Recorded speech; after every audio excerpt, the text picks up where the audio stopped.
حمداللہ صاحب، آپ نے اتنی تنقید کی 2025 کے سال پہ گورنمنٹ کے اوپر دستور، اس کے بعد رانا صاحب تو کہہ رہے ہیں کہ ہم نے اتنا اچھا کام کیا ہے، شہباز صاحب کی گورنمنٹ نے اتنا اچھا کام کیا ہے کہ 2029 میں بھی شہباز شریف صاحب پرائم منسٹر ہوں گے. تو حمداللہ صاحب کوئی تھوڑا سا کریڈٹ پرائم منسٹر کو دینا، عالمی ملاقاتیں کر رہے ہیں، وہ ورلڈ لیڈر کا اسٹیچر مل گیا ان کو، کچھ تو یار ان کو کریڈٹ، کچھ تو تعریف کر دیں حمداللہ صاحب تھوڑا سا. تو سر بڑی آپ تو زیادتی کر رہے ہیں.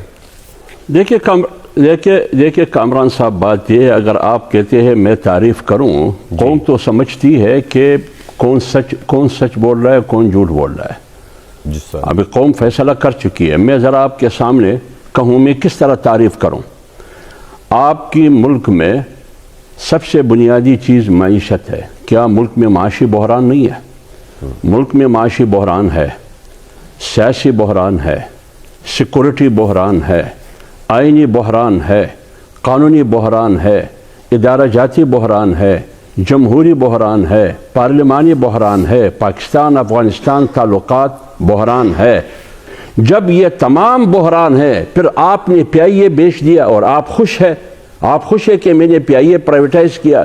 کیسے پرائیویٹائز کیا؟ جتنی بھی معاشی ماہرین میں نے سنے ہیں، کامران بھائی آپ نے بھی سنا ہوگا، وہ کہتے ہیں کہ ہم نے 135 ارب روپے پر پرائیویٹائز کیا.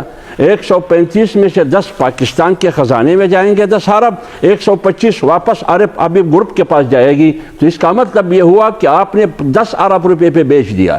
تو پھر اس کے پھر تو بلیو ورڈ سٹی والوں کو دینا چاہیے تھا، انہوں نے جب بولی لگائی. پھر تو یہ تو ایئر بلیو کو دینا چاہیے تھا، انہوں نے 26 ارب روپے کی بولی لگائی.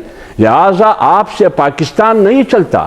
اللہ نہ کرے میں نہیں کہوں گا، لیکن آپ کا کردار یہ کہہ رہا ہے پھر تو پاکستان کو پرائیویٹائز کرے. آپ تو پاکستان نہیں چلتا، پوری پاکستان کسی کو کرائے پر دے دے.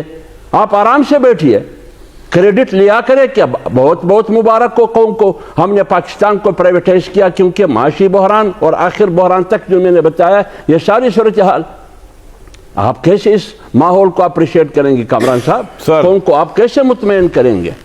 غربت میں اضافہ، آپ خود اندازہ لگائیے، تقریباً 2 سال میں آپ کے ملک سے 15 لاکھ لوگ نکل چکے ہیں ملازمت کے لیے.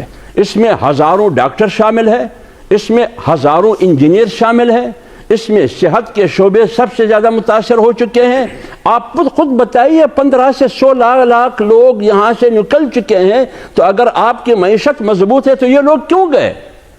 اگر آپ کی معیشت مضبوط ہے تو آپ نے اتنا بڑا اثاثہ پاکستان کا پی آئی اے 10 ارب روپے پر کیوں بیچ دیا؟ یہ بحران جو میں نے آپ کو بتایا، یہ تو پاکستان نہیں ہوا، یہ تو بحران ہوا. ایک لفظ شہباز شریف صاحب کے حق میں بول دیں یار، تھوڑا بیلنس ہو جائے گا شو. آپ نے تو بولنے کو تیار ہی نہیں ہو رہے حمداللہ صاحب. میں تو پریشان یار، یہ میں کیا کہوں؟ جب ہے نہیں تو میں کیا کہوں؟ سر ورلڈ لیڈر سے مل رہے ہیں شہباز صاحب، فٹ بال کھیل رہے ہیں ان کے ساتھ ہاتھ سے. آپ دیکھیں تو صحیح سر، اچیومنٹس نہیں آپ غور کر رہے ہیں. کس مقصد کے لیے؟ آپ کے خیال میں جو ورلڈ لیڈر سے مل رہے ہیں پاکستان کے مفاد میں یا قوم کے مفاد میں؟ مجھے بتائیں یہ کون سی مفاد آپ لا چکے ہیں؟ جتنی بار آپ نے ملاقات کی اور آگے بھی ملاقاتیں کریں گے، ہمیں بتائیں یہ کیا ملا ہے آپ کو؟